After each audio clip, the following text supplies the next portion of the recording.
私は Yunus です。Actually, is this supposed to be in English, right? Yes. Oh, okay. Let me restart. So, hi, I'm Yunus Balcioglu. I'm a senior FX technical director. I worked at studios such as Industrial Light and Magic and MPC.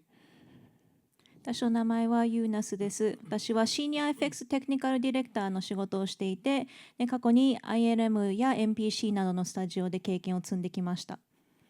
On titles such as Lord of the Rings, Star Wars, Rise of the Skywalker, X-Men, Dark Phoenix, Pirates of the Caribbean, Alien Covenant, Shazam, Justice League, and so on.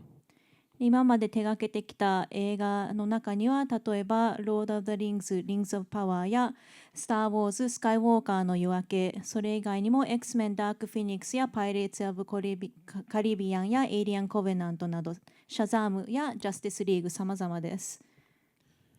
Also, I work in Silicon Valley for a company called Lyft for their autonomous vehicles division, Lyft Level 5 for interactive and like interactive simulation of LiDAR, radar, and camera analyzation tools. それ以外にもリフトという自動運転の車を作っている会社がシリコンバレーにあるんですけれども、そこでも仕事をしていて、でそれでライダーとかレーダーとかカメラ分析ツールなどのインタラクティブシミュレーション関係で仕事をしています。And before feature films, I worked at EA as a technical artist, working for like in-game graphics and basically optimizing engine and basically working like a sort of like a graphics programmer. そして実写映画の世界に入る前は EA でテクニカルアーティストとして仕事をしていたんですけれども、その時はゲーム内のグラフィックスのオプティマイズやその以外にもグラフィックスのプログラミングなどをしていました。So I'll show one setup that has a lot of technical aspects, but also artistic aspects that allows you a lot of artistic control, but also shows you how you can combine certain like mathematical concepts to deliver like FX shots basically. なので、エフェクトショットを出すためにどのようなセットアップを使っているかという一例を本日お見せしたいなというふうに思うんですけれども、テクニカルの要素もたくさん詰まっていると同時にアーティスティックの要素もたくさん詰まっていて、でそれを組み合わせることによっていろんな結果を生み出すことができます。Normally, I was using these. Most of the features had to be built from scratch because they didn't exist in Houdini. But with later versions, especially with Houdini 21, some of the features that went under the radar, I converted the setup to use these and showcase these to other artists. もともと私がこのセットアップを使い始めた時にいろんな機能がまだフーディーニはなかったので自分の方でゼロから作り上げたんですけれども、後にフーディーニがいろんなバージョンを上げていて、で特にフーディーニ21とかになった段階では新しい機能などが搭載されていて、で私の方で作っていたセットアップもいろいろと変換していて他のアーティストの方々に見せていきました。Normally, I'm on the beta programs. But some features, like let's say the new VEX functions, they are not as advertised. But I make sure to like diff between versions and see which are the new ones. And while they might go unnoticed, I try to see, if there is something or another useful thing that can be useful, like in the newer versions.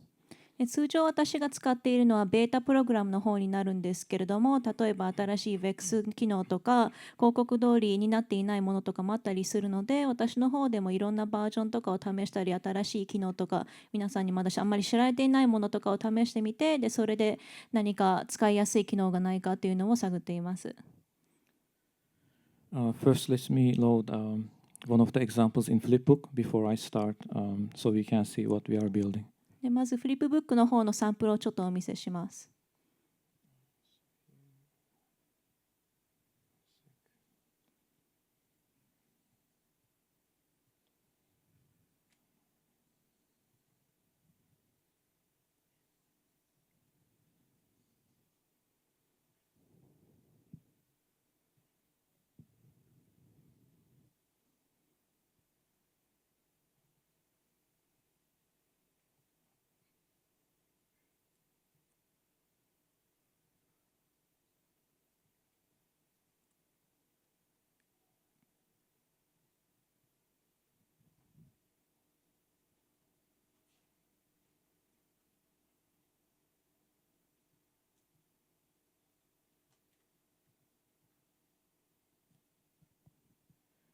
So this is one of the examples I created, like using the MetaHuman.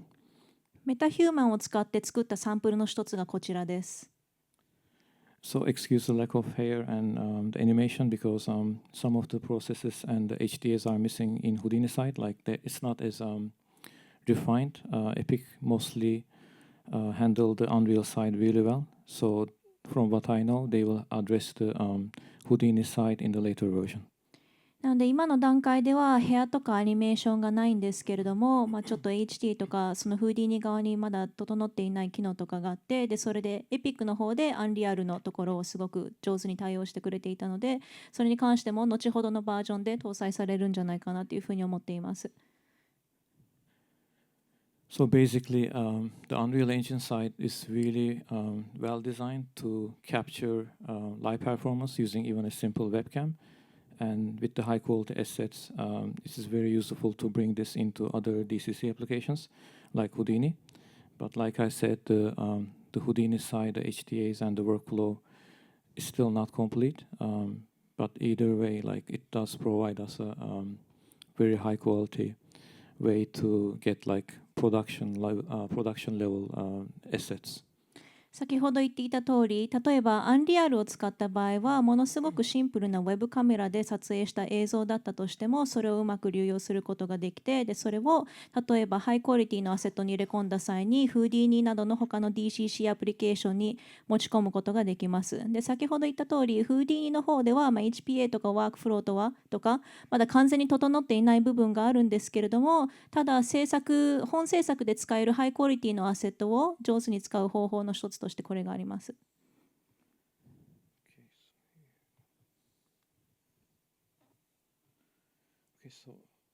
Okay, so if we play it, 再 this 生 is し just ま a す。 rough performance capture. ものすごくラフなパフォーマンスキャプチャーの映像です。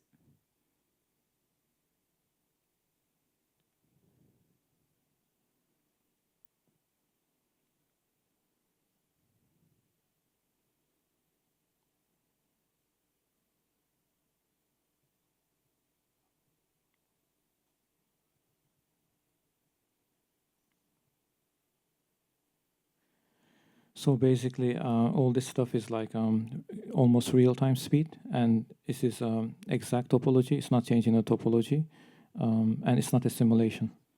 でこれはほぼすべてリアルタイムの速度で行われていて、でトポロジーも変更していないので、そのままのトポロジーになっていて、シミュレーションと同様です。シミュレーションではありません。A similar version was used in a movie like X-Men Dark Phoenix for facial cracks. X-Men ダークフィニックスの映画でもその顔が割れていく表現で似たようなバージョンが使われました。So now we can dive inside to show it in both another asset that I created, as in without MetaHuman and one with MetaHuman. メタヒューマン以外のアセットで作ったバージョンとメタヒューマンで作ったバージョンもあるので、そちらもお見せします。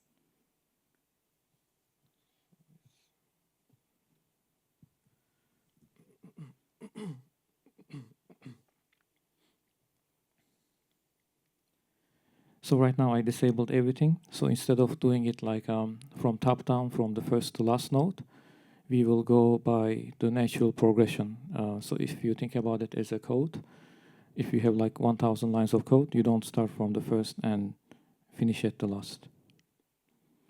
でこちらの方の映っているものすべてまず無効にしています。なので、すべてをトップダウンで一つ目から最後まで続けていくというよりは、どちらかというと自然に進んでいく方向で続けていく感じで、例えばコードに例えるのであれば、コードを1000行書いたとして、それを最初から最後までダーッと書かないというのと同じかなというふうに思います。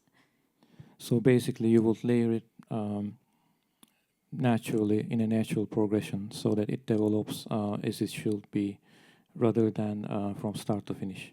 なので1から100までもうすべて最初から最後までやりきるのではなく、自然に進んでいく方向で開発を重ねていくっていう感じです。So first we start with the head geometry. まずはヘッド、頭のジオメトリーから始めます。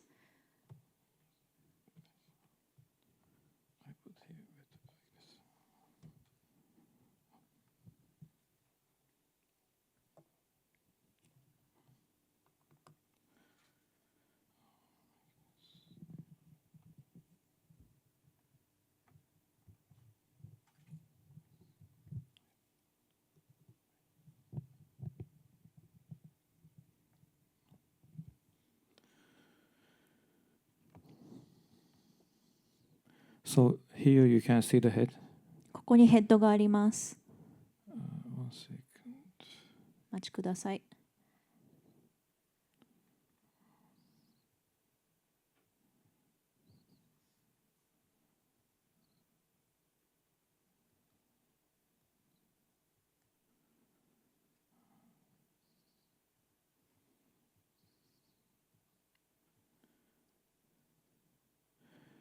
So there is nothing special here. 特別なことはしていません。But of course, I separate all the other parts that we are not interested, such as eyes, ears, eyes, teeth, and such. なんですけれども、目とか歯とか、今は関係ない部分に関してはすべて分けています。Then here I just did a basic animation because I didn't have time to rig this character. このキャラクターのリグをする時間がなかったので、基本的なアニメーションだけ使いました。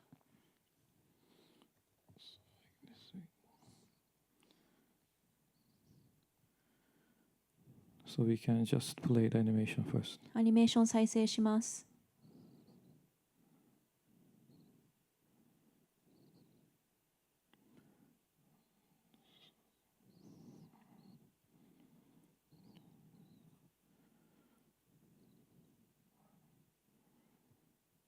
So from here, we separate only the head like before and the other parts.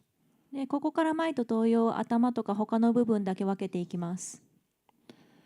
Because this is a curve-based effect, so the first thing to do is to draw curves on the geometry. これはカーブベースのエフェクトなので、まず第一に何をするかというと、ジオメトリーの方にカーブを描いていきます。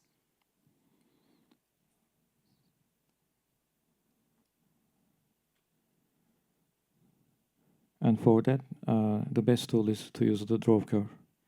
で、それでそのために最適なツールがドラーカーブです。But after draw curve, there's going to be some issues, this kind of jagged points and intersections, so we have to fix them by hand.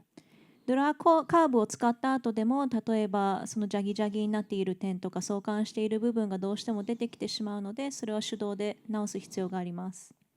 And make sure to fuse them. で、フューズも忘れなく。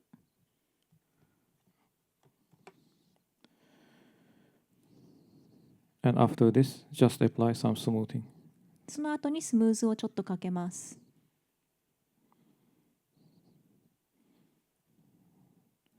And we resample for more detail.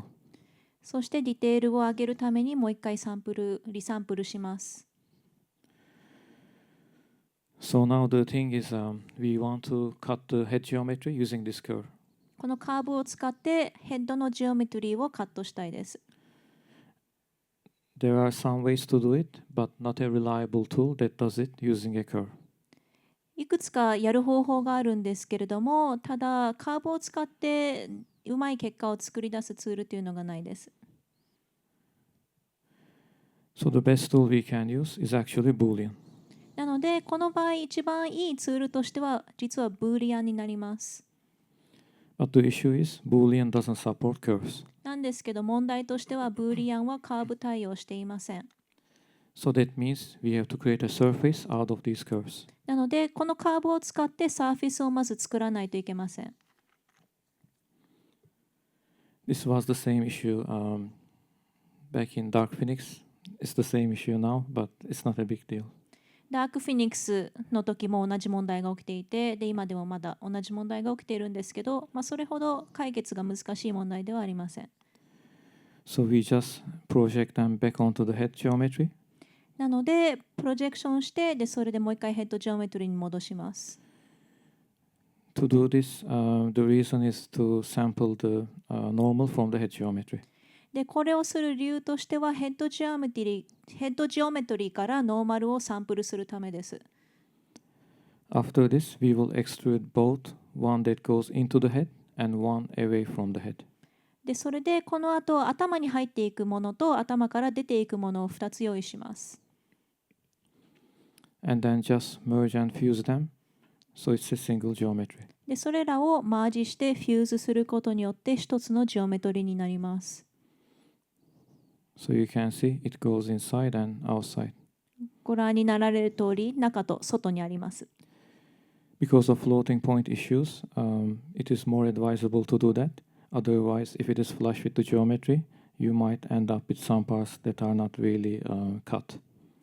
どうしてもフローティングポイントの問題とかが起きてしまうので、このように作る方がより良くて、そうしなければジオメトリーに沿って作らなければどうしてもこううまく切り取られていない部分ができてしまいます。So now the fun part. ここから楽しいところに入るんですけど、So we bring the head geometry and the curve. ヘッドジオメトリとカーブをこちらに持ってきます。And then before cutting, we actually need more detail. で、カットする前にもうちょっとディテールを加えます。Because you can see the real geometry doesn't have much detail at all. というのも、もともとのジオメトリーはそこまでたくさんディテールを持ってないからですね。Less than 6,000 polygons. 6000未満です。So instead of subdividing the entire geometry few times, it is better to do it adaptively. すべてのジオメトリーを少ない回数サブディバイドするよりも適応的に一部をサブディビジョンします。And the best way to do this is by doing adaptive subdivision. ここで一番いいのがアダプティブサブディビジョン、適応的サブディビジョンです。You can see it's quite fast. かなり高速に動作しているのがお分かりいただけるかと思い And ま this す。 is already level 6. すでにレベル6のサブディビジョンを行っています。Less than 100,000 polygons. 10万以下のポリゴン以下に抑えられています。If we did it for the entire geometry, it will be more than 250 times more polygons. これをジオメトリ全体でサブディビジョンを行ってしまうと250倍などに膨れ上がってしまいます。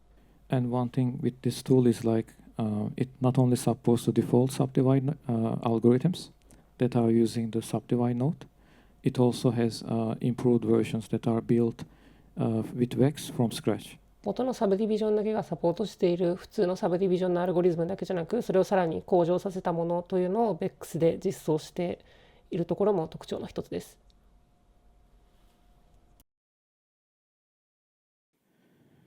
So it has a lot of other features like creating the subdivision attributes to be used later for interpolation, for example, or separately separating some attributes to have bilinear interpolation instead of Catmull clock, so you can mix and match. 例えば他の補完とかに使うようにポイントアトリビュートを分けるようなオプションがあったりであるとか、あるいはカットマルクラークとは別にバイリニアのインターポレーションとして何を補完するかというのを選択するオプションなども用意しています。If you dive inside, you can see it's actually not that complex. 中に入ってみると思ったよりは複雑ではないんではないでしょうか。But this is only the adaptive subdivision. でもこれはアダプティブサブディビジョンに関するものだけです。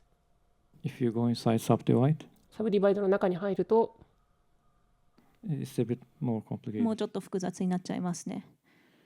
But one thing is all this stuff actually is one of the major topics in my Pragmatic VEX Volume 1 course. ここでやっているのは私が以前に作ったプラグマティックベックスボリューム1というところで詳しく紹介しています。So the right side is handling the subdivision using the default subdivides, but fixing some of the issues like stitching borders, handling disconnected boundaries, handling mixed geometry, and so on. 右側がデフォルトのサブディビジョンの部分ですが、ボーダーであるとかスティッチングの部分、そういったさまざまな問題を解決しています。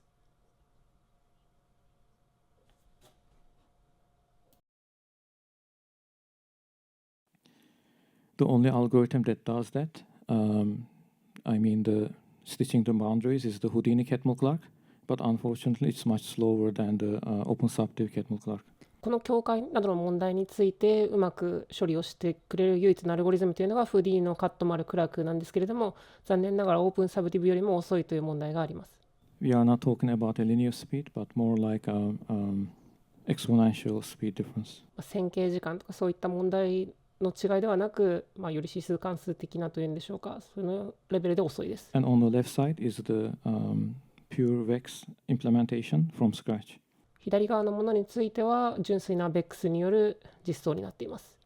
I think it's useful to know how to do this, like because it shows you one of the most popular algorithms and how you can actually implement it in VEX. このアルゴリズムのようなものを見ておくというのは大事なことかと思います。というのも非常に有名なアルゴリズムで、それが実際に VEX でどう動いているのかというのを見ることができるからですね。So you can see some of the code here.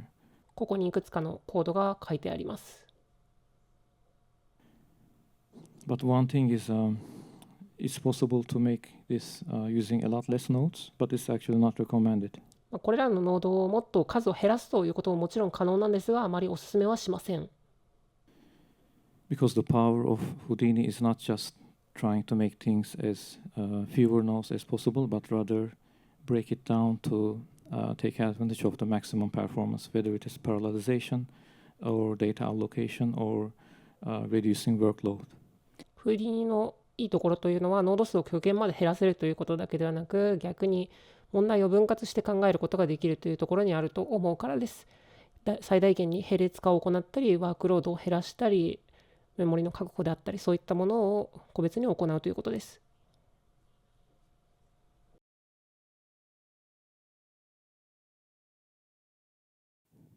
And we can just do one final test here. So basically, I wanted to show a quick performance difference. Let's say level 7. 最後にちょっとしたテストとしてパフォーマンスの比較というものを行いたいと思います。And compare it to the original like C++ Catmull Clark. これをオリジナルの C++ によるカットマルクラークと比較します。Actually, we have to do it separate. Like, let's say level 8. レベル8にしてみましょう。So you can see here almost 4 seconds. だいたい4秒ぐらいかかっていますね。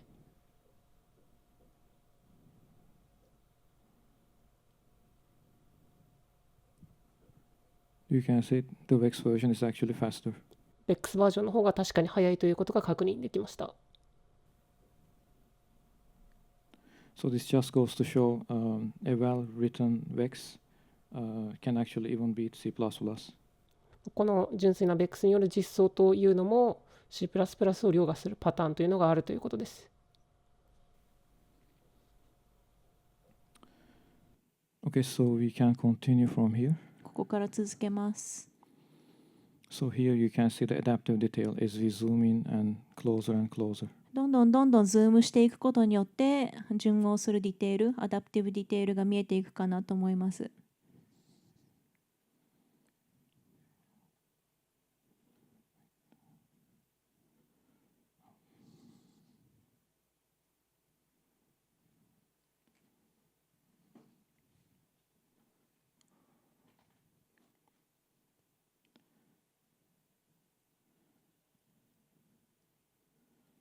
So you can see the curve overlaid on the geometry.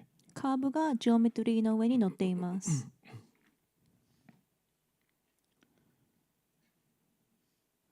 So now, finally, we can apply the Boolean. 最後にブーリアンを適用できます。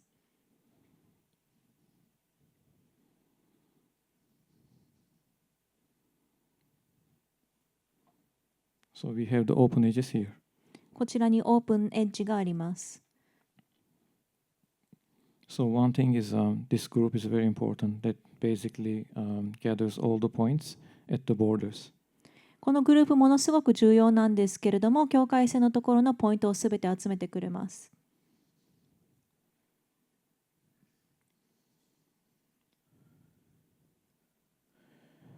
So now we have to go to the next step, which is the limit surface. 次のステップに移りますが、それがリミットサーフェス、極限局面、極限面というものです。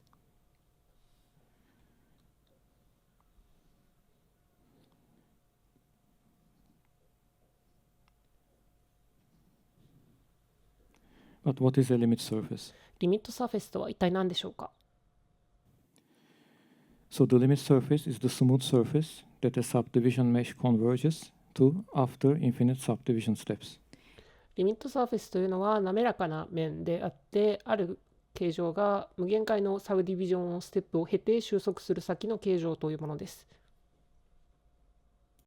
It represents the final, analytically defined version of the control cage, continuous, smooth, and curvature preserving.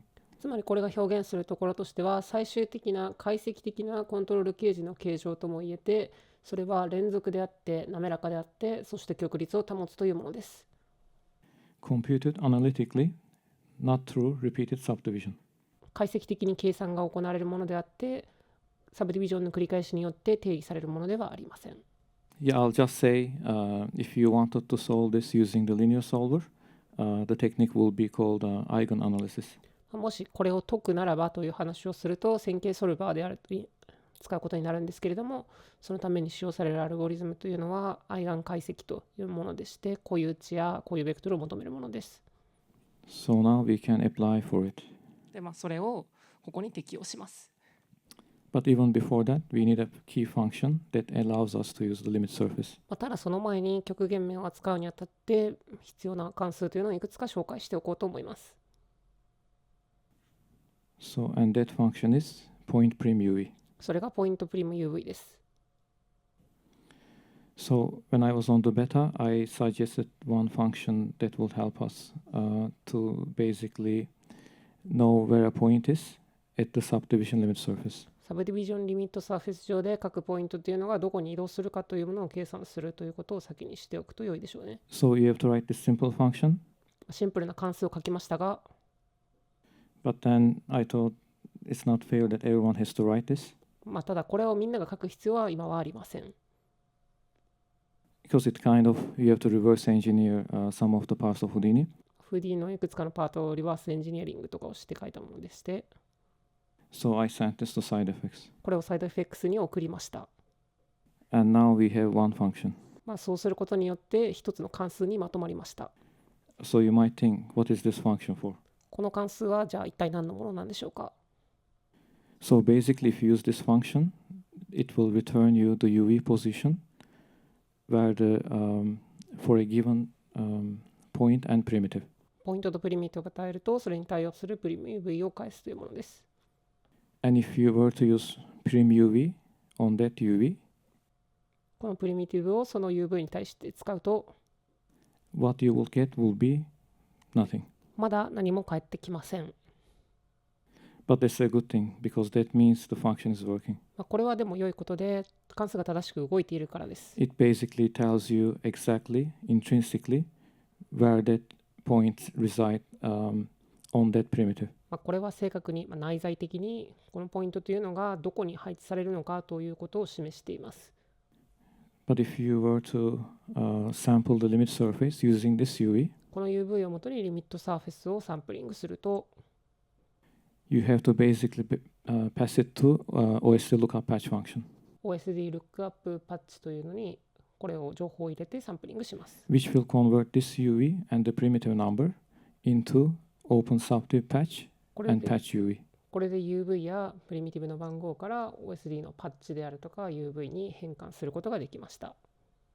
And after finding this patch ID, which is an integer, and the patch UV, you can pass it to OpenSubdiv limit surface. パッチ UV と整数型のパッチ ID、これを OpenSubdiv のリミットサーフェスというところに入れるとサンプリングができます。So you can see this modified peak. そして変更されたのがこのブタの形状ですね。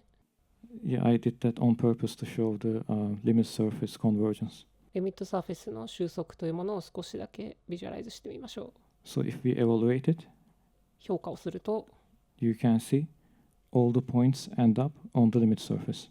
ポイントがリミットサーフェスの方に投影されました。So this is using my code, これは自分のコードを使っていますが、and this one is the one in Houdini. こっちがフーディニのコードですね。 So exact same result. 全く同じ結果を得ることができました。But one thing we can pay attention, let's say one of the points here, ここの一つの頂点にちょっとだけ注目してみましょう。 because there is a confusion and doubt about extraordinary vertices, which we'll cover later. というのも、エクストラオーディナリーバーティシーズ、これについては後で説明をしますが、そういった頂点との混乱というのが少しあるからです。But basically, shortly, an extraordinary vertex is the one that is shared by more than or less than 4 edges. ただ、エクストラオーディナリーバーティシーズについて簡単に説明をすると、辺が4つよりも多く、また4つよりも少なく集まっているような頂点のことを指します。So like this one. 例えばこのような頂点のことです。So the question is, would it actually end up on the limit surface or not? こういったものもちゃんと極限面の上に乗るんでしょうか、どうなんでしょうか。So we can take a section of the original geometry 一部分オリジナルのジオメトリから持ってきまして、and subdivide it to level 3. これをレベル3でサブディバイドしてみます。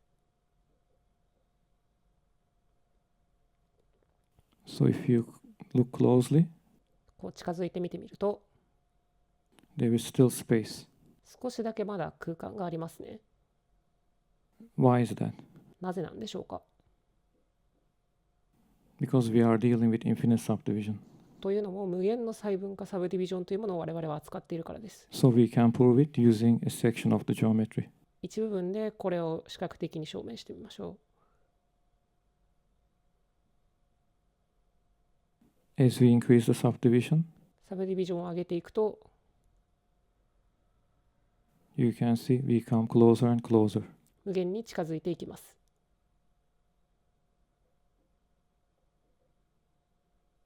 But practically, it can never reach the limit surface. ただ厳密にはこれ絶対に一致はしないはずです。Because the limit surface is solved using analytical methods. というのもリミットサーフェスは解析的に解かれているからですね。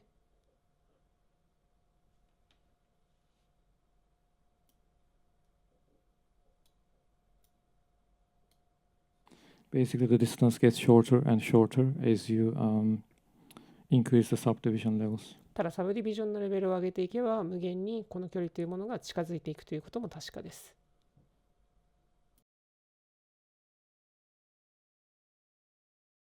While we wait, we can also talk about the extraordinary vertices.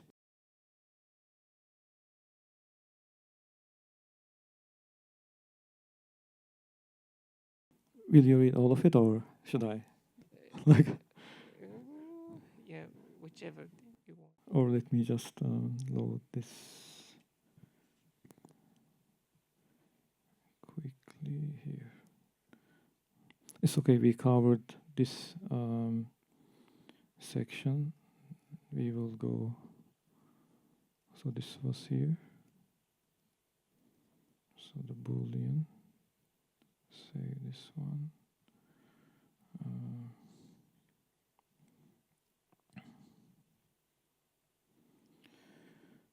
Okay, so here point prim UV.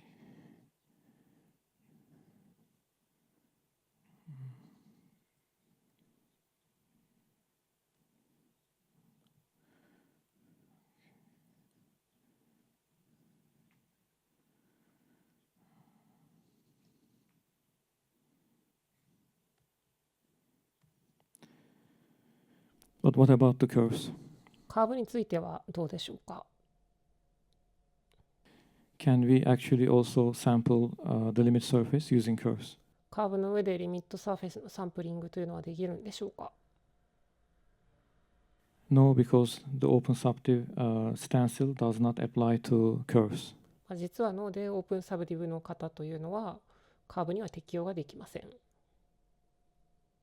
If we apply a similar stencil, then it will be bicubic B-spline. 似たような型を例えば適用するのであれば B スプラインなどはあったりはします。But we don't care about this limitation. ただこのような制約は今回気にしないことにします。So if you see here, both values will be 0. ここを見ると両方の値は0になっています。That basically means both OST functions will return false for success. それはできるかどうかということについてできないということを返しています。But we can extrude them in any way. ただこれを適当にエクストルードすると、and we will end up at the limit surface. このようにリミットサーフェスのようなことをすることができます。But how we extrude doesn't matter. ただこのエクストルードはどの方向というのはその問題じゃないです。So it can be any direction, so you don't have to worry about finding the directions of the curves or anything like that. カーブの方向であるとかそういったものは気にせず適当なところにエクストルードしています。So after you run the limit sample surface code, just copy the p back. そうして同じようにリミットサーフェスをサンプリングしたらポジションをコピーしてきているということですね。So there you can just sample curves too.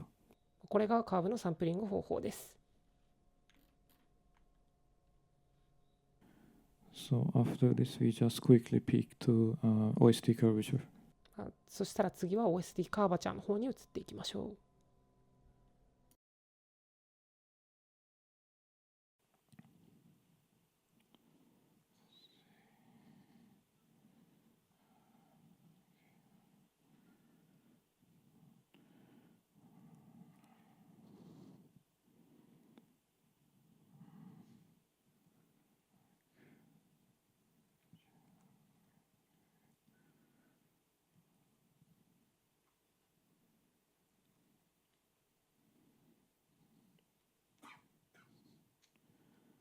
So for example, using this geometry. このジオメトリーを例に説明をしましょう。So this is the limit surface curvature. これがリミットサーフェスにおけるカーバチャー極率です。So even the measure sub cannot compute this. メジャーソップを使ってもこれは計算することができないものです。But one thing about this is now the extraordinary vertices become important. ここでエクストラオーディナリーバーティシズが重要になってきます。So first, let's mention these. Yeah. ここでこの話をじゃあしましょうかね。Yeah, we have to know about the extraordinary vertices because it is very important in OpenSubdiv and subdivision algorithms, subdivision surfaces, especially the limit surface. 特にリミットサーフェス上においてですが、サブディビジョンサーフェスだったりその他のアルゴリズムにおいてですね、非常に重要になってくる概念です。So in subdivision surfaces, an extraordinary vertex is any vertex whose valence number of connected edges is not 4 for Catmull-Clark. サブディビジョンサーフェスにおけるエクストラオーディナリーバーティシズというのは頂点であって、そこにつながるエッジというのが4ではないというものですね。カットマルクラークにおいて。Regular vertices have consistent valence for 4 quads, which allow uniform subdivision rules and full C2 continuity. で、普通の頂点レギュラーバーティシズというものは逆に4つの頂点、クワッズですね、四角形なところに面する頂点であって、一様なサブディビジョンルールというのを適用することができて C2 コンティニューティというものを与えます。At extraordinary vertices, the surface remains C1 continuous, meaning position and tangent continuity are preserved. エクストラオーディナリーバーティシズにも C1 コンティニューティと連続性というのがあって、ポジションとタンジェントは連続であるという性質は持ちます。But it is not C2 continuous, so curvature continuity is lost. ただ C2 の連続性ではなくて、つまり極率の連続性というものは失われるということを意味しています。So we can also quickly mention here about parametric continuity, C0, C1, and C2. パラメトリックコンティニュイティというものに関して少しだけ復習をしておきましょう。So basically, parametric continuity describes how smoothly a surface or a curve joins based on the behavior of this underlying parameterization function. パラメタライゼーションの関数において、パラメトリックコンティニュイティというものは、面がどれだけスムースであるか、あるいは曲がっているかというものを示す指標になります。So it measures how many derivatives of the surface position function PUV remain continuous across boundaries. これが示しているのは、ポジションの関数 PUV が何回の微分までにおいて、境界において連続であるかということです。C0 position continuity. C0 はポジションコンティニュイティ、位置の連続性です。P itself is continuous with no gaps, but the first derivative's tangents are not. P 自体が連続であって隙間がないということなんですが、その微分ですね、1回微分がすでに連続ではないと、タンジェントが連続ではないと。C1 tangent continuity. C1 はタンジェントコンティニュイティですね。接線の連続性です。Both P and its first derivatives, PU and PV, are continuous. P とその1回微分、PU、PV の両方が連続であると。The surface flows smoothly, but the curvature is not. 面は滑らかですが、カーバチャーはそうではないという意味です。C2 curvature continuity. C2 はカーバチャーコンティニュイティですね。P, it is first derivatives PUV, and the second derivatives PUU, PUV, and PVV are all continuous. P とその1回微分 PU、PV、そして2回微分である PUU、PUV、PVB のすべてが連続であるということです。So the curvature varies smoothly. つまりカーバチャーも滑らかであるということです。So we mention all of that to show this. この辺を見るために必要なことを大体見たはずなので、この辺を見ていきましょう。Also, you can see the new function that we will also deal with is the OSD limit function, new in 21. フリー21の新しい関数がここに見えていまして、OSD リミットというのがあります。You can see the older functions are limit surface and limit surface vertex. 古いのがリミットサーフェスとリミットサーフェスバーテックスというものですね。But the new function does the same as the limit surface, except it also computes the first and second derivatives. これも古いリミットサーフェスと同じようなことをするんですけれども、第1回微分、2回微分も両方計算してくれます。So basically first and second order derivatives. 基本的には1回同関数、2回同関数ということですね。And this is also how you can compute the curvature basically using the first fundamental form and the second fundamental form. ここから極律を計算することができて、そのために第一基本形、第二基本形をここで構築しています。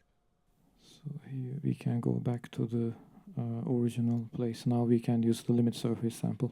元の場所に戻って、やっとリミットサーフェスサンプルのところを見ることができます。This is also an older node I built because the limit surface stuff is actually quite old in Houdini. フリーのリミットサーフェス関連が非常に古かったという理由もあり、これは私が前に作ったノートです。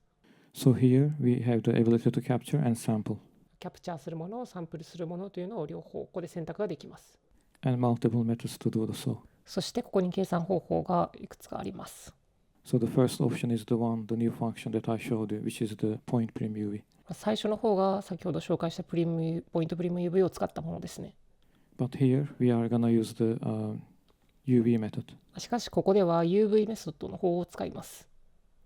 Because the UVs between both geometries are the same. というのも2つのジオメトリ間で UV というのが一致しているからですね。You can see all the adaptive detail and the UVs are preserved. 適応的なディテールに関して UV が完全に保たれています。So it's the best way to do the lookup. なので、ルックアップ参照するには非常に良いでしょう。Every point has to know where they come from in the original geometry. すべてのポイントがオリジナルのジオメトリのどこから来たというのを知っているからですね。Now we come to another technical stuff. さらに別のテクニカルなものを紹介しましょう。This term might be familiar to some of them. いくらかの人はですね、すでにご存知かもしれません。And it is called iconal gradient. アイコーナルグラディエントとアイコーナル勾配というものを紹介します。If you are following the new features, actually it exists a form of it in attribute fill. アトリビュートフィルなどのですね、新しい方法としてこのアイコーナルという方式が使われています。But this is just the arrival time, so it's a scalar, but we are interested in the iconal gradient version. これはただしスケーラーのものだけなので、グラディエント勾配のバージョンを紹介します。Also to show a different technique, I'm using the invoke method here, so I will write it in a way as a function. さらに別の方法として、インボークを使った方法というのもついでに紹介できそうですね。So if you are not used to invoke methods, it's basically kind of like the lambda function or anonymous functions in programming languages. もしインボークメソッドに対してあまり馴染みがない人に対してはですね、ラムダ式、プログラミング言語のラムダ式であったりであるとか、アノニマスファンクション、無名関数というものを想像してもらうと分かりやすいと思います。But in Houdini, informally, I like to call it anonymous HDAs. フーディーニ上ではインフォーマルな呼び方ですが、無名 HDA というような呼び方を私はしていたりします。And the reason being it's like an HDA, but it is anonymous. HDA のように呼び出して使えますが、HDA ではないからですね。Because in some programming languages, they are actually called enormous functions. いくつかのプログラミング言語では実際に無名関数と呼ばれていたりします。So here we can prototype the idea of the iconal gradient isolated from the rest of the network. ね、このアイコナルグラディエントをここに他のネットワークから分けてここにプロトタイプしたいと思います。Well, the first thing we have to do is to compute the distance from the source points. まずはソースポイントから距離というものを計算して、But the thing is, normally I like to use the geodesic distance. 大体はジオデシックディスタンスというものを使っているんですが、But it's actually very sensitive to geometric irregularities, so you might get nans or other types of issues. ジオメトリのイレギュラリティというものに対して非常に敏感な方法なので、そういった状況では何などの値が出てしまうこともあるかもしれないです。So that is why I'm using the surface distance. That gives us the pretty much the same function in this case. なので似たような方法としてサーフェスディスタンスをここでは使っています。And after that, basically, wait 1 second. ちょっとお待ちください。So the surface distance is actually using an H-based distance. サーフェスディスタンスの方も H ベースのディスタンスを使っているようですね。But before this existed, again, we had to do this from scratch. ただこれがなかった前の時もですね、一から作るということは可能でした。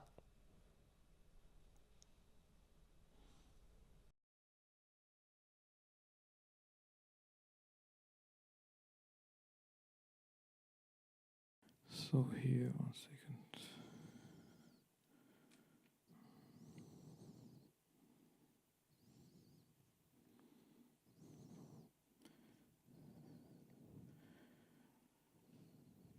Because this geometry was missing, so I just add this because it shows the example much better in isolation. このジオメトリがなかったので、ちょっとこっちに差し替えまして、もう少し視覚的にこれらを示したいと思います。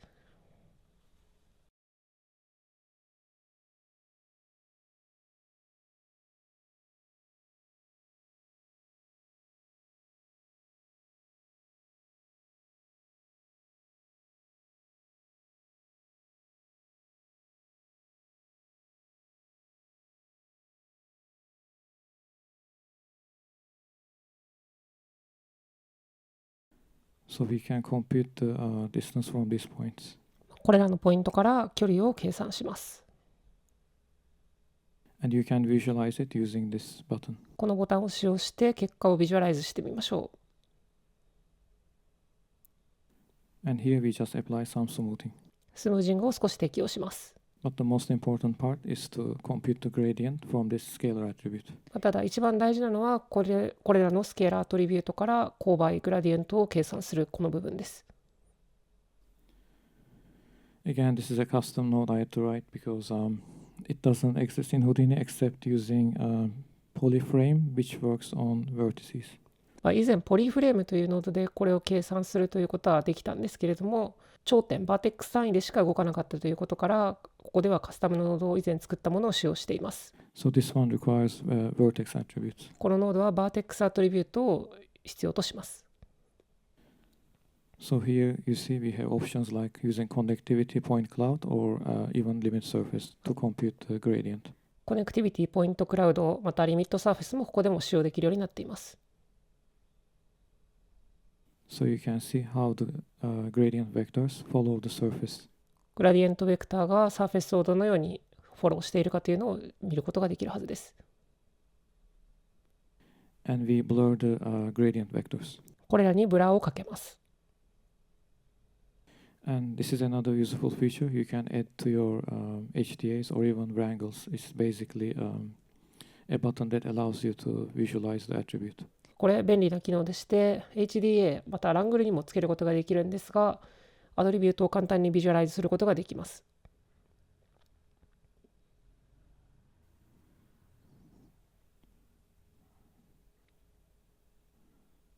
It will be created here automatically. 基本的にはここに自動で Visualize の項目が作られます。because we want to see how it looks when we blur it.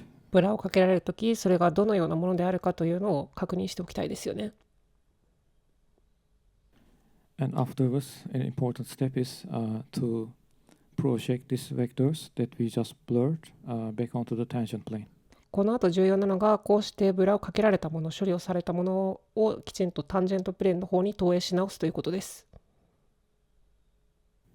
Because you have to realize some vectors like whether it is gradient, principal curvature directions, flow vectors, any type of like tangent vectors, they have the tangents property.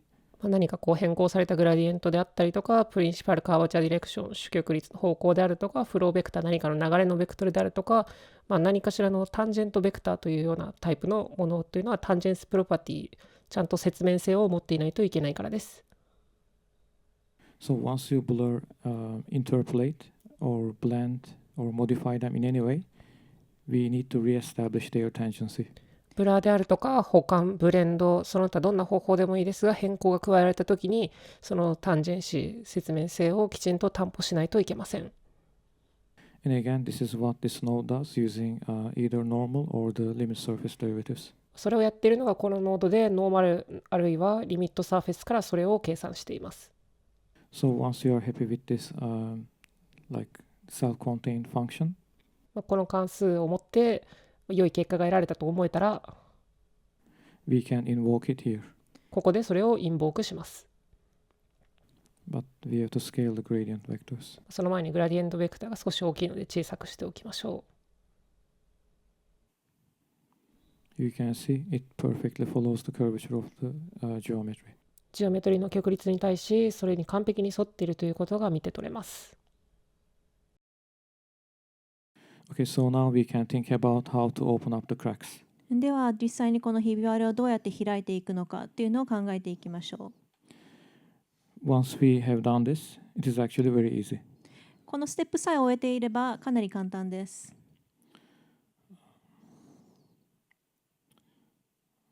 So basically, all we have to do is use these vectors to push them along these directions, basically. 基本的に何をしないといけないかというと、これらのベクターを使ってこれらの方向に向かって押していくっていうだけです。But first, we want to create an attribute using the distance that basically limits the influence. なんですけれども、影響範囲、インフルエンスを制限するためのアトリビュートを距離を使ってまず作りたいです。But as you can see, even in a wrangle, you can add this custom button yourself. で、ラングルの中でもこのカスタムボタンを押すことはできます。You just have to copy paste this attribute or just all these. I recommend you just copy from one of the nodes like this one. アトリビュートとかこれらのノードからコピペすることをお勧めします。Oh, it's like this. このように。So you see, it has this button. このボタンがあります。So attribute name. アトリビュートネーム。If you don't want to write all of these, これ全部書きたくない場合はこれで。then just copy paste it and paste it to your wrangle. コピーしてラングルに貼り付けるだけです。I sent an RFP to make it easier, of course. でもちろんより簡単にできるように RFP を送っています。So just press it to see the effect. なので押すとその効果が見えます。Using colors to visualize is one of the most common ways while working in Houdini. でやっぱりフーディニで一番一般的なのはいろんな色を使って実際に確認していくことかなと思います。So press to disable. なのでもう一回押して無効にします。So now we go back to curves. もう一回カーブに戻りましょう。Because as you can see, the curves are not very interesting. They are very smooth and straight. 今の段階ではこのカーブそれほど面白みのあるものではないですし、ものすごくスムーズでまっすぐに伸びています。So we can add some noise to them. なのでちょっとノイズを追加しちゃいましょう。But not in 3D freeform, but rather using the tangents of the surface. なんですけど 3D のフリーフォームを使ってノイズを作るのではなく、サーフェスのテンションを使って作っていきましょう。In this case, we can just compute them using the curves. でこの場合はカーブを使って計算することができます。And after that, we use the stroke direction, which is created by the draw curve, cross-product it using the surface normal, and we find the bitangent. で次はドローコーブによって作成されたストークディレクションを使ってでそれでサーフェスノードを使ってクロスプロダクションしてでその後バイタンジェントを見つけます。So tangent from polyframe, ポリフレームからタンジェント and then stroke direction, which is the surface normal, でサーフェスノーマルであるストロークのディレクション and cross-product of that normalize will give us the bitangent. でそれをかけることによってそのテンジェントが出てきます。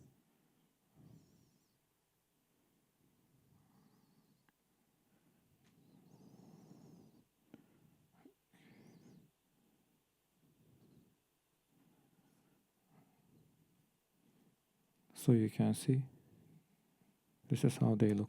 ご覧の通りの結果になります。So after this, we will use some WAPs to add some noise. でこの後はロブを使ってノイズを追加していきます。So just getting the bitangent vector, adding a standard turbulence noise. でバイタンジェントベクターを使ってで通常のタービュレンスノイズを追加しましょう。Multiplying them and adding them together. マルチプライして追加します。But now they are off the surface. なんですけど、今では表面上、サーフェス上にはありません。So we have to project them back onto the surface. なので、もう一回サーフェスにプロジェクトする必要があります。But not minimum distance, but using the stroke direction, which, as I mentioned, is the surface normal. なんですけども、最低距離を使って投影するのではなく、サーフェスノーマルであるストロークディレクションを使います。But now the resolution become non-uniform. なんですけれども、これによって解像度が均等ではなくなります。So we resample it, in this case, just for the curve number 3. なので、もう一回カーブ3番用にサンプルをし直します。We finalize the curve here so that later on, when we update other attributes on the curve, the network will not cook or apply Boolean other expensive operations. でここでカーブを確定させます。それによって例えば他のカーブのアトリビュートをアップデートしたりしてもそのクックされたりその他の部分で上書きされなくなります。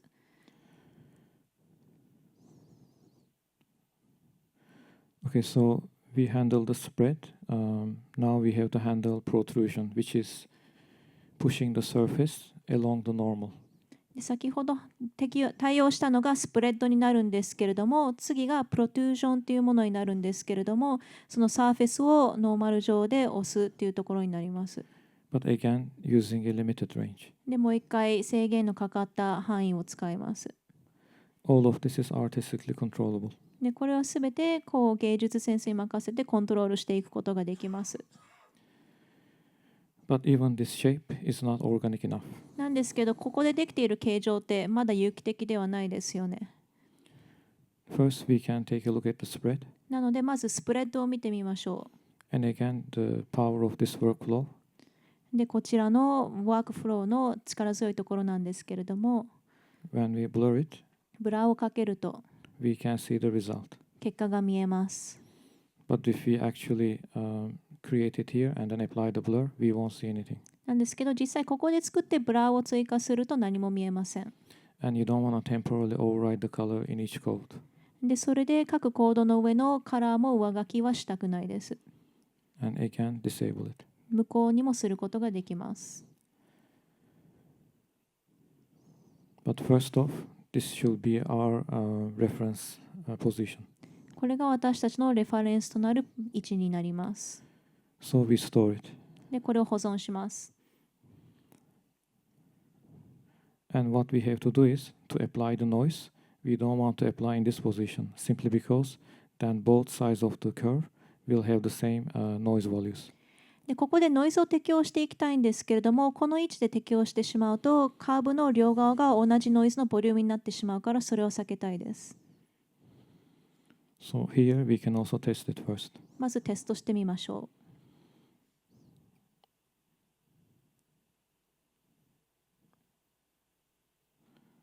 So as you can see, ご覧の通り、it moves very smoothly and perfectly. 完璧にスムーズに開いていきます。And for protrusion. プロトゥルージョンも同じです。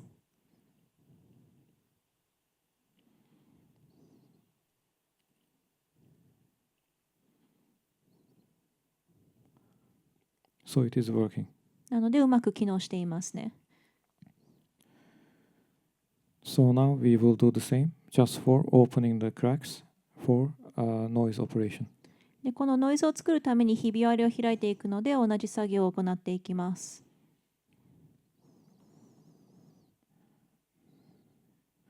So as you can see, a very basic noise. ここではものすごく基本的なノイズが入ってます。A 1D noise that we store as a new attribute. でこのノイズに関しては新しいアトリビュートとして保存しています。And the new attribute is bound to this attribute name. でこの新しいアトリビュートというのはこちらのアトリビュートネームにバインドされています。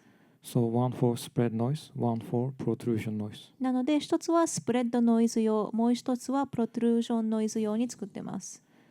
So basically, instead of further noise in the curves, we are actually changing the values of the distances. なのでカーブでより遠いものに関してはそのディスタンスの値を変えていっています。And again, I use the same technique here. 同じテクニックをこちらでも使っています。And blurring it. でブラーをかけています。But another important step is, while we are open, we can also fuse the points. もう一つ重要なステップとしては開いている段階でポイントをフューズすることもできます。You can see a couple hundred points have been fused. なので数百点ものポイントをフューズしました。If we don't do this, then the crack will close. これをしないとこのひび割れが閉じてしまいます。Then we restore the positions back to reference pose. でそれでこれらの位置をまたレファレンスポーズの方に復元させます。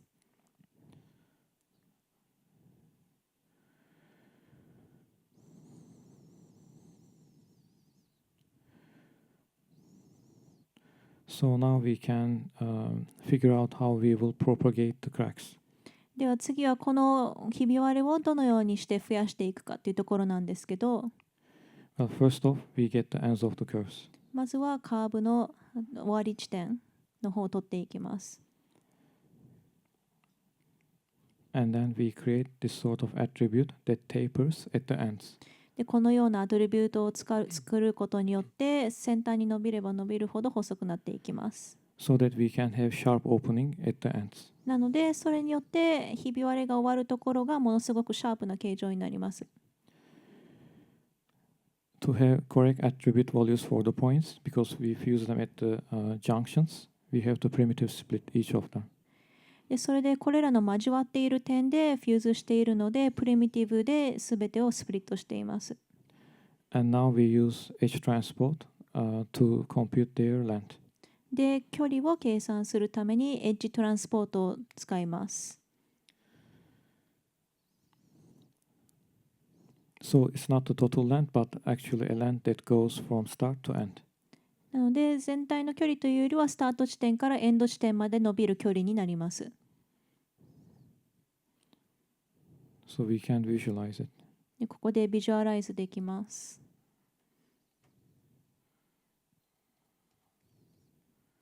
So something like this. こういう感じになります。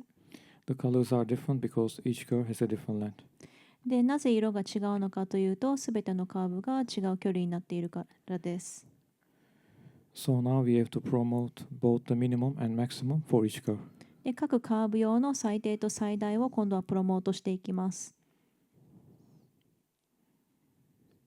And now, where we control the start and end of each crack opening. でこれで次にそのひび割れのスタートとエンド地点をすべてコントロールしていきます。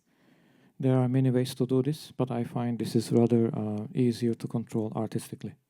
これはいろんな方法で調整できる部分ではあるんですけれども、結構自分の好みに合わせて調整しやすい部分かなというふうに思っています。So all we have to do is to specify the start frame and the end frame. で、何をしないといけないかというと、そのスタートフレームとエンドフレームを指定するということです。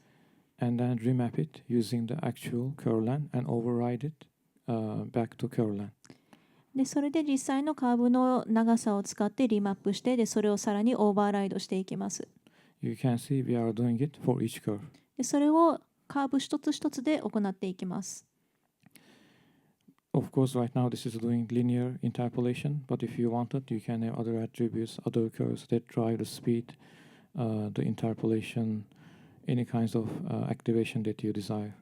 で、今やっているのはリニアなインターポレーションではあるんですけれども、例えば他のカーブのアトリビュートとか速度の変え方とか他の方法でも行うことができます。So this is a very reactive setup. It only cares about the attributes. If they are changed, the system will change. で、このセットアップが実際に元にしている情報はアトリビュートのみになるので、ものすごくアトリビュートに反応するセットアップになります。アトリビュートを変更したら、その他の点も変わっていきます。So first off, we can control the protrusion and spread here. で、まず突出部分と広がり部分というのをこちらでコントロールしていきます。Again, this is global, just to test. で、こちらはグローバルになります。So you can see it is no longer uniform. で、こうすることによってもう均等ではなくなりました。And the same for protrusion. プロトゥルージョン、突出部分に関しても同じです。But again, it's up to you if you want this kind of noise. You can control any aspect. You can even blur the noise. なんですけども、こういうノイズではないノイズを作りたい場合は、それを自由に変えられますし、ノイズにブラーをかけることも可能です。So now we bring the final curves and then attribute transfer both the fall off and the curve length. で、それで最終的なカーブとアトリビュートトランスファーをすべてフォローアップの方に入れていきます。And we blur the fall off. で、フォールオフにブラーをかけます。So this is what we are trying to avoid, to have this smooth opening. こういうスムーズなスタート地点を避けたいと思ってます。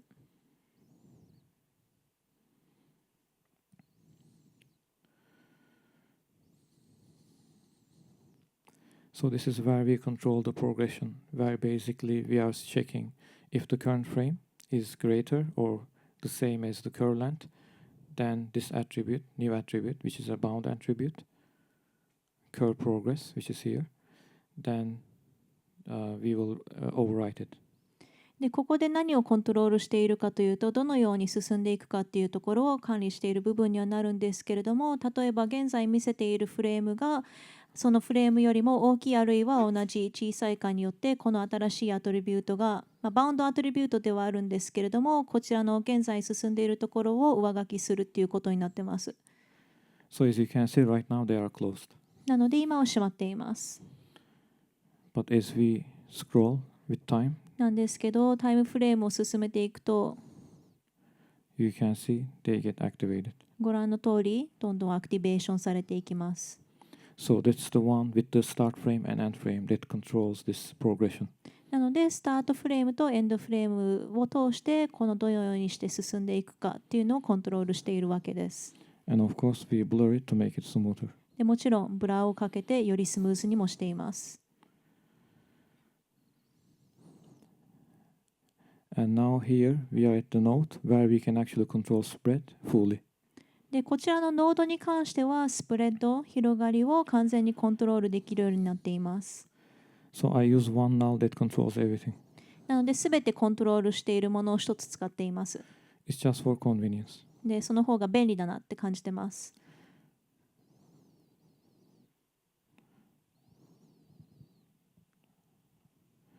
So first turn this off.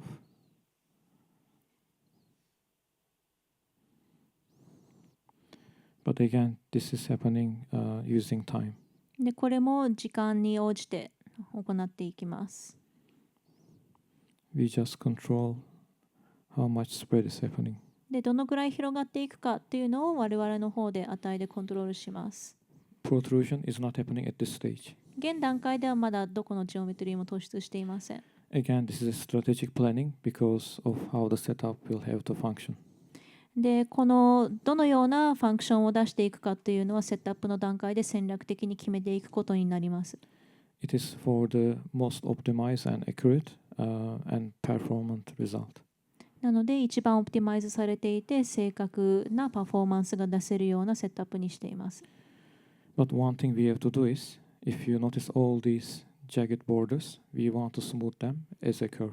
皆さんも気づいていると思うんですけれども、これらのボーダーがすべてジャギジャギしているので、カーブとしてスムーズしたいです。And the most common straightforward way is to convert the edge group into a curve using the curve from edges node.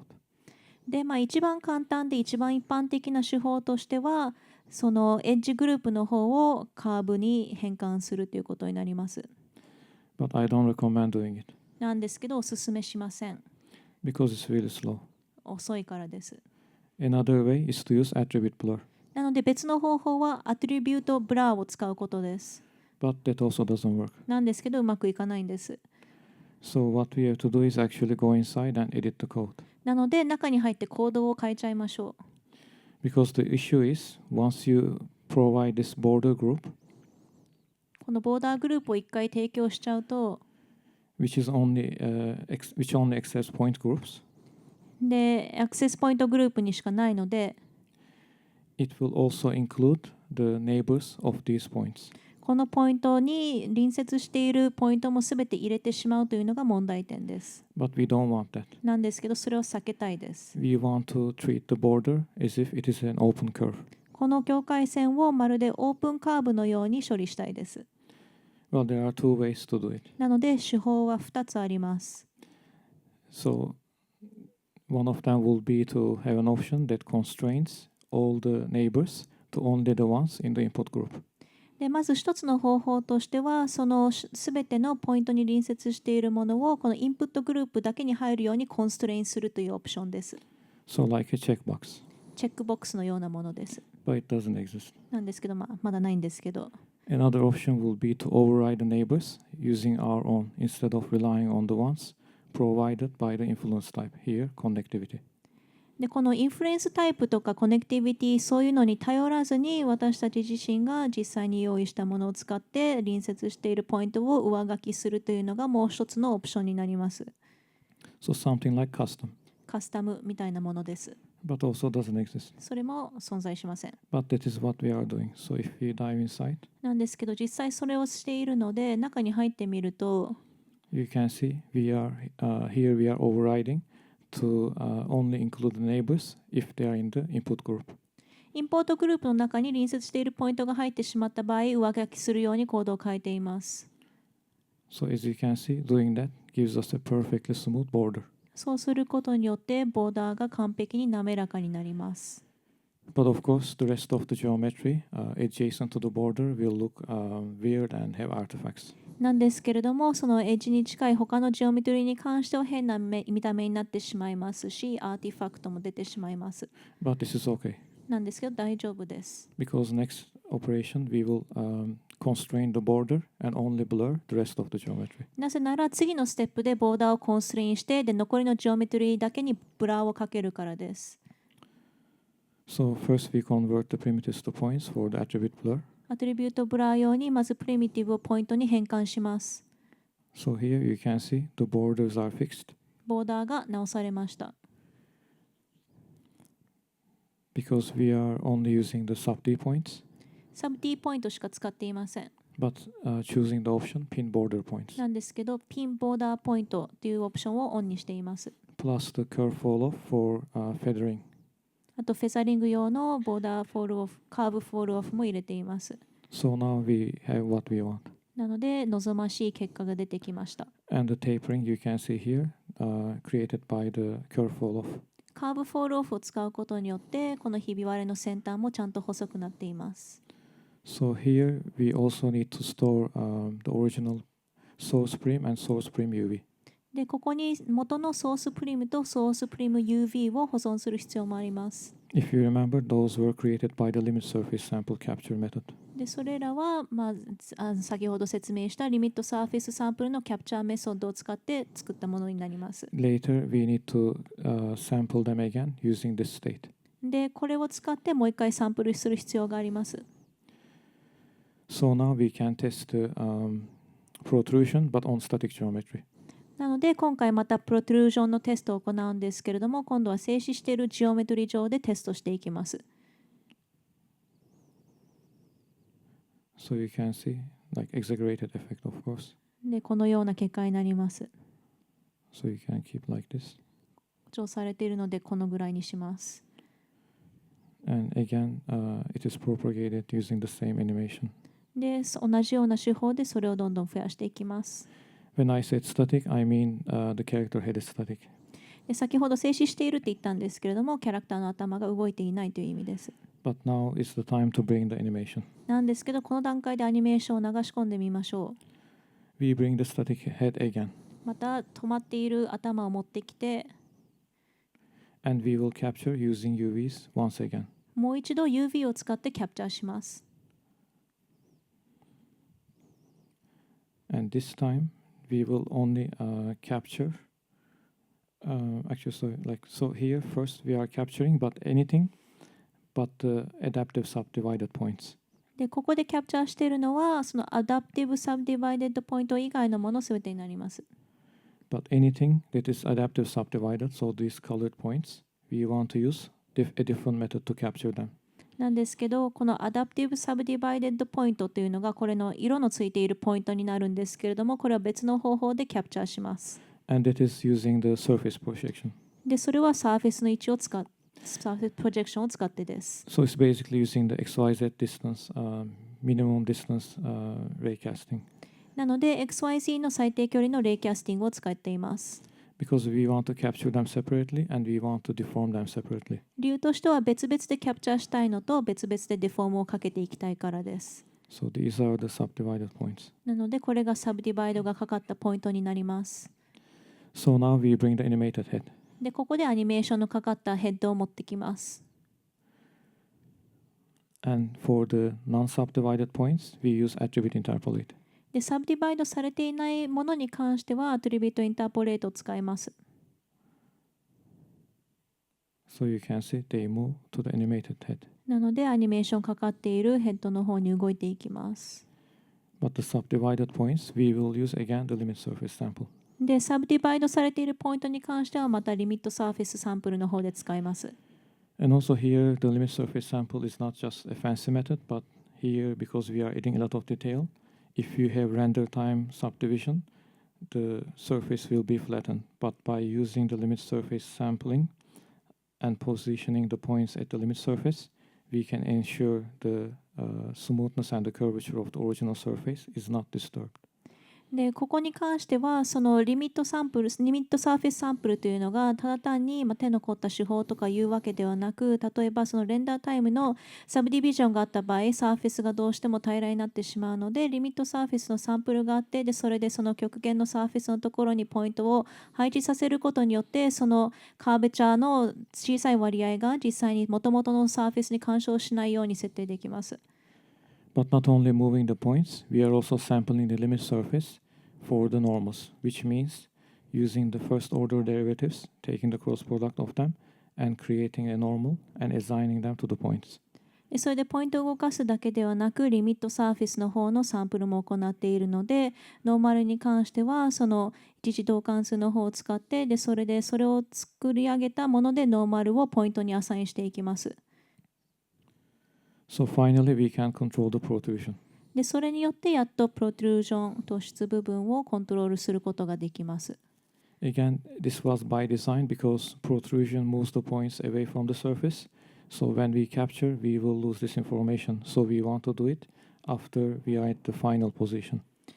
でそれでプロトゥルージョンを使ってしまうとどうしてもポイントがサーフェスからどんどん離れていってしまうのでキャプチャーした段階でこの情報が失われてしまいます。なのでこの段階でするのはあえて設計上この段階でしています。But if the animation was heavy, you could have used just the static version here. なんですけどもしアニメーションが重い場合とかはここでは静止しているバージョンだけ使っても大丈夫です。And the final step is actually storing this state.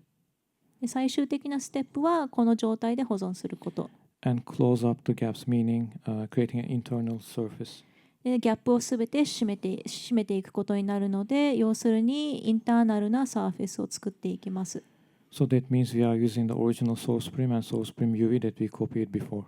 なので、もともとコピーしたもともとのソースプリムとソースプリム UV を使っていきます。So with attribute interpolate, we can use them, and as you see, we came back to the original state. アトリビュートインターポレートを使ってこのように元の状態に戻りました。But not just that, but now we are in the animated head. それだけではなく、もうこれは静止しているものではなく、アニメーションがかかったヘッドのジオメトリに入りました。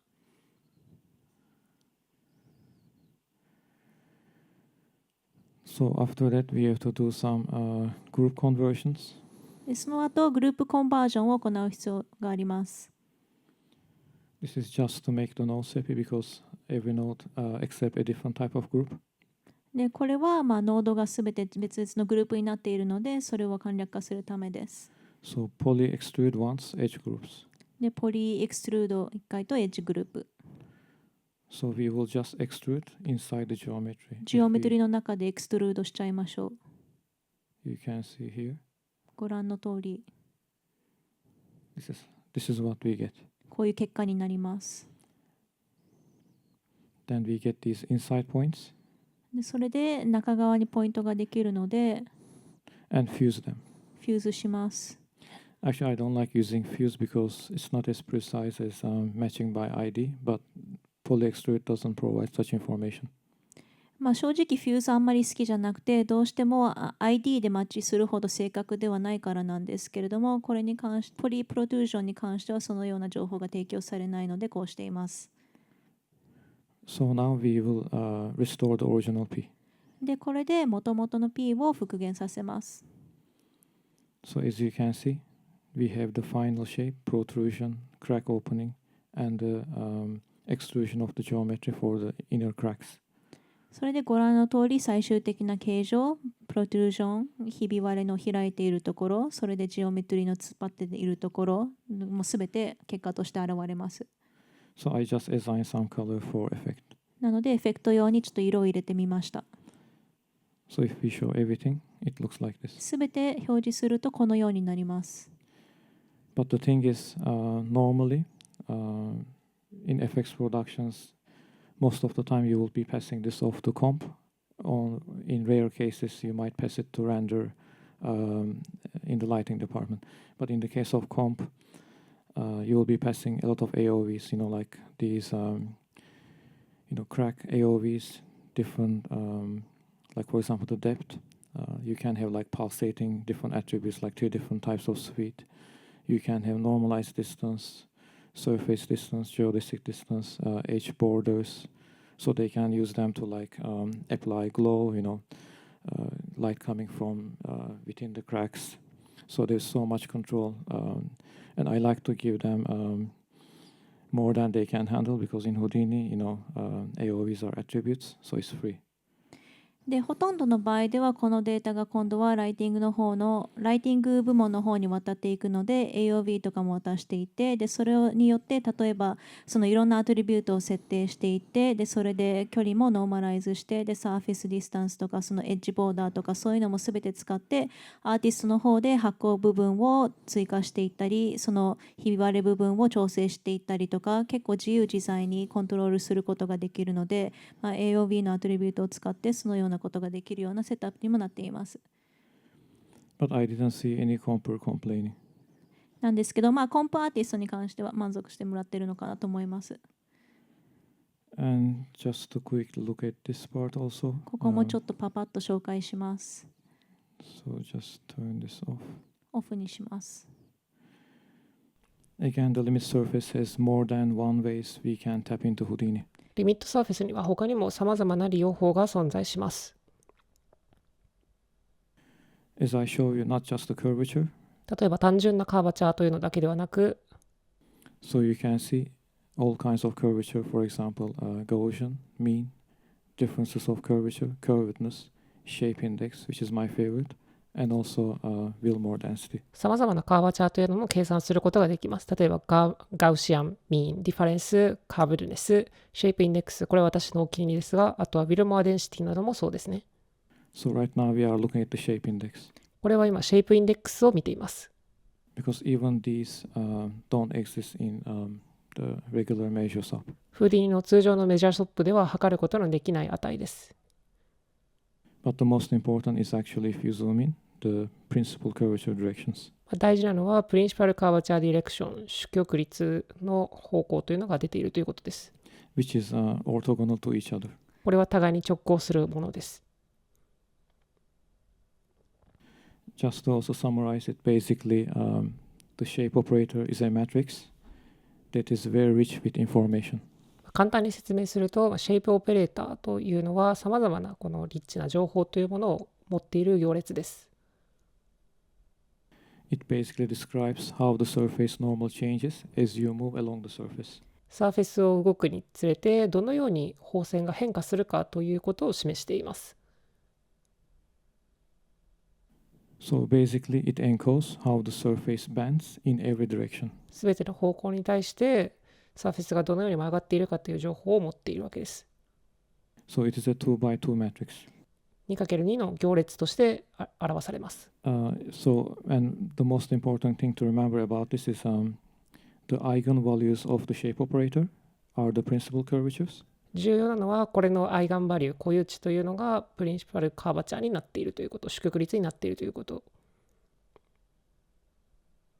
And the eigenvectors are the principal curvature directions. で、アイガンベクター、こういうベクトルがカーバチャーの方向ディレクションになっているということ。And you can easily do this using VEX, using the diagonalized symmetric function for SVD or EVD, but for SVD you can also use the SVD decomp. このような値は VEX で簡単に計算することができて、例えば対象行列の対角化固有値分解に関してはダイアゴナライズシンメトリック、そして特異値分解に関しては SVD デコンプというの関数を使うことができます。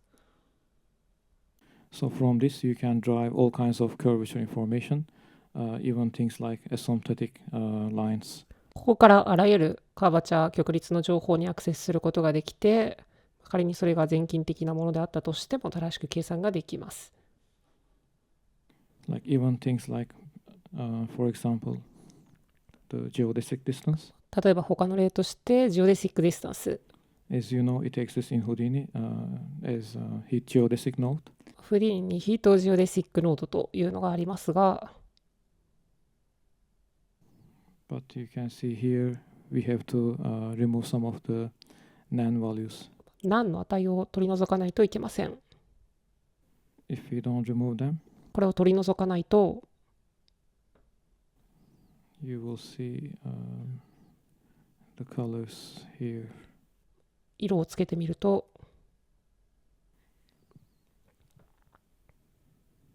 So this is the distance. これがディストの値です。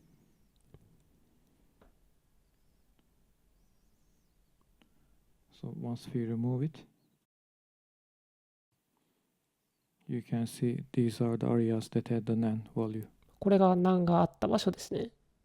And that's why I mentioned, even though the geodesic distance is very useful, it is very sensitive to geometry. ジオデシックディスタンスは非常に有用なんですけれども、この形状に対して非常にセンシティブであるというのを先ほど言及した通りです。That is why I had to write my own.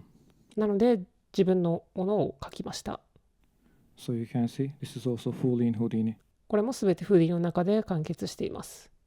Thanks to the new features like the linear solver and the Laplacian SOP. リニアソルバーであったり、ラプラシアンソップに感謝ですね、新しいものに。I highly recommend learning more about the linear solver node because behind this node there are two highly popular and very powerful libraries called Eigen and Spectra. リニアソルバーについてですね、もっといろいろ学ぶことをお勧めします。というのも、この裏では2つの非常に有名なライブラリが動いていて、それがアイガンというのとスペクトラというライブラリです。So basically, they are used in research-grade numerical problems, all kinds of optimizations, Laplace spectrometry, eigen decomposition, spectral analysis, linear solvers, all kinds of different problems that you can actually solve. It's really useful. でこれらのライブラリに関しては研究レベルの数式の問題とかいろんな最適化の方程式とかそのスペクトラルアナリシスとかいろんなところの問題を使って使われているのでものすごく便利なものになります。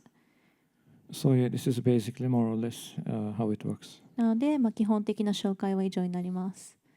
Any questions here? 質問ありますか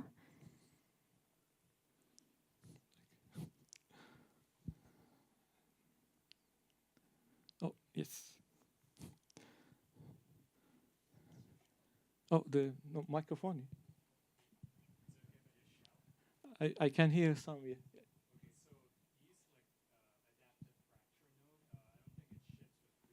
No. Oh yes.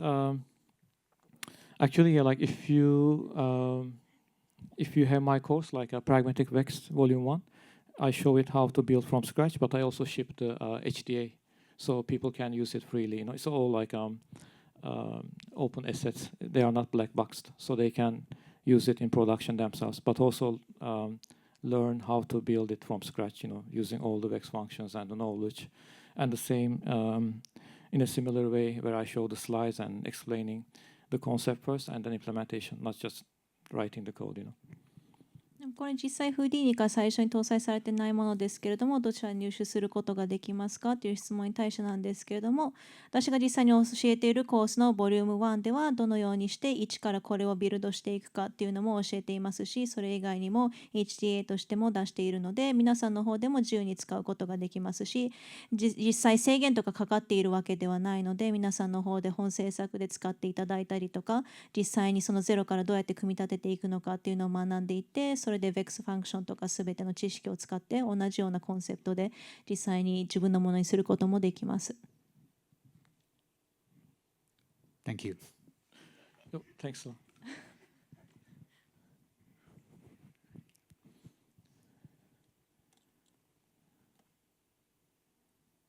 More questions?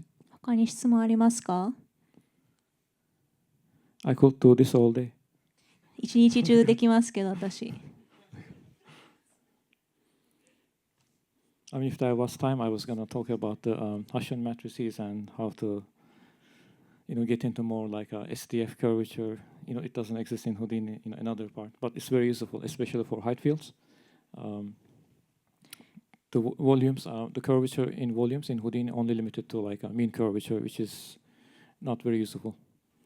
もし時間があったらファッションマトリックスとかその SDF カーブとかの話とかしたかったなというふうに思っていて現時点ではフーディニの方で存在しないものではあるんですけれども特にハイトフィールドってではものすごく有効に使えるものではありますね。今フーディニにあるものはメインカーベチャーに縛られてしまうのであまり利便性はないかなと思ってました。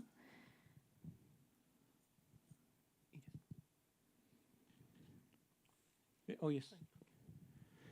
ありがとうございました。今回映像向けに多分四角ポリゴンからサブディビジョンサーフェスで細分化していく方法だと思うんですけどもリアルタイム向けに三角ポリゴンでなんかそのアダプティブな方法を考えたい場合って何か方法ってあるんですかそれとも最終的に四角ポリゴンでサブディビジョンを受けてから三角に最終出力するのかっていうのをちょっと聞きたい。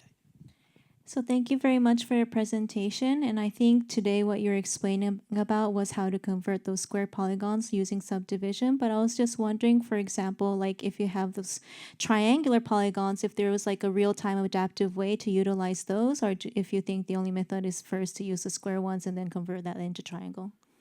Actually, no, the OpenSubdiv supports all kinds of topology, like it can be quads or triangles or pentagons, hexagons. The only issue is the surface might not be as smooth and depends on what you are using in the limit surface. That's why I mentioned the parametric spaces like parametric continuity. いや実はこのオープンソースに関してはいろんな形に対応しているので三角であっても四角であっても五角形であっても六角形であっても使うことができます。その唯一の問題としてはもしかしたらそのリミットサーフェスで何を使っているかによってサーフェスがそれほどスムーズではないかもしれないんですけれどもなので今日の説明でそのパラメティックコンティニュイティとかそのパラメティックスペースの説明もしていました。So yeah, in this case, it's actually a good question because point prim UV you can imagine a point is shared by multiple primitives. So you might wonder, okay, which primitive I have to choose. でこれはすごくいい質問だなというふうに思うんですけれども、例えばポイントプリム UV とかであれば、ポイントが複数のプリミティブによって共有されているので、どれを使うべきなんだろうって悩むかなって思います。Depending on what you are sampling, it doesn't matter. なんですけど、何をサンプリングしているかによっては関係ないです。So for example, if you care about P, which is C0, then you don't have any issues. なので、例えばもし P のことを気にしているのであれば、それは C0 なので全然問題はありません。And exactly, I'm talking about the non-quad topology, is in not just non-quad topology, actually, it's a confusion, more about the points that are shared by anything other than four edges. で、その四角じゃないトポロジーに関してはちょっと混乱を招く説明だったかもしれないんですけれども、要するにそれは4つのエッジで共有されているポイントを指しています。So in this case, if we, for example, need the second, like the next level, that will be the first order derivatives. So for example, if you want to sample things like normal or tangent space, then you are going into the C1. But even for extraordinary vertices where you have this kind of triangulated topology, you are still fine. なんですけれども、この場合とかでは、例えばファーストオーダーデリバティブ、一次導関数とか、そのところでノーマルとかをサンプルしたい場合は、タンジェントスペースとかに入って、でそれで C1 になることになるんですけれども、エクストラオーディナリーバーティスにおいても、このようなトリアンギュレーションされたトポロジーとかもあります。By this, I mean the sample normals or any attributes that you sample in the tangent space using the first order derivatives, they will be smooth and continuous. でそれは何を意味しているかというと、そのサンプルされているノーマルであったり、そのタンジェントの空間でサンプルしているすべてのアトリビュートが、もしその一次導関数を使っているのであれば、すべて滑らかになっていて持続性のあるものになります。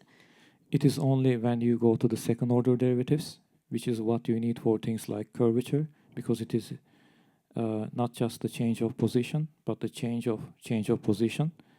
That is where you get into problems.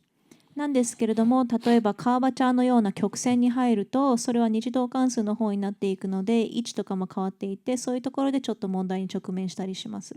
So in these cases, at these extraordinary vertices, the curvature becomes undefined. So then you won't have any way to sample them reasonably. なので、その場合は、これらのエクストラオーディナリーバーテクスのカーベチャーが定義が外れてしまうので、実際にサンプルする方法がなくなってしまいます。And that is one of the geometry I did for this exact question that you're asking, which is basically the left side is the original geometry. Of course, it has some extraordinary vertices, but the right side, I triangulated it. So you can see the curvature information on the right side is completely basically like loss of artifacts. でまさに今質問されている内容に基づいたジオメトリがこのようなものになるんですけれども、その左側に映っているのが元々のジオメトリになっていて、でそれでもちろんエクストラオーディナリーバーテクスとかも入っているんですけれども、この右側に関しては私の方で三角法で測定したりしているので、その右側のカーベチャーに関してはいろいろとアーティファクトとかそのようなゴミが出てしまっています。And lastly, you might think something like this can fix it. Like for example, now we have the quadri mesh, but that won't save you. Even though you might end up with full quads, that doesn't mean you won't have any extraordinary vertices. So you might still have like quads everywhere, but you can have points that are shared by 5 edges. So even then you will have problems with the higher order derivatives. So basically that's the only issue. Otherwise, you can use it anywhere, whether it is the limit surface, and the adaptivity itself also completely fine for the triangulated geometry. Also, you have the option to use bilinear subdivision. でそれで例えば、クワッドリメッシュとかそういう機能もありますけれども、それを使ったとしても完全にこれが修正されるかって言ったらそうではなくて、例えばクワッドリメッシュを使ったとしてもそのいろんなところにクワッドが出てきてしまうかもしれないですし、その5つのカーベチャーによって共有されているポイントとかも出てきてしまうので、そういう問題というのはデリバティブを通して出てきてしまいます。なんですが、それ以外に関しては使えていきますし、そのバイリニア、サブディビジョンとか他のオプションとかでも順応して適用することもできます。So basically, bilinear is a lot more forgiving than Catmull-Clark. キャット・ムル・クラークよりもバイリニアの方がより柔軟に使えるものかなとは思います。And the curvature thing I mentioned is actually here. You can see even for height field, we have the curvature option. But if you actually dive inside, it is nothing other than the mean curvature. でそれで先ほど言っていたカーベチャーの部分がこちらにあるんですけれども、そのカーベチャーのオプションをつけてみたとしても実際に中に入ってみると何もありません。So if you need any other type of curvature like Gaussian or shape index or the differences of curvature, curvedness, you have to implement it yourself. なので例えばゴーシャンだったりシェイプインデックスだったり他の曲線とかが必要になるのであれば、それは自分自身で実装しなければいけません。Any questions? 他に質問ありますか？ Should we dive into SVDs? SVD の話に入りましょうか。It's the next topic. 次のトピックですが。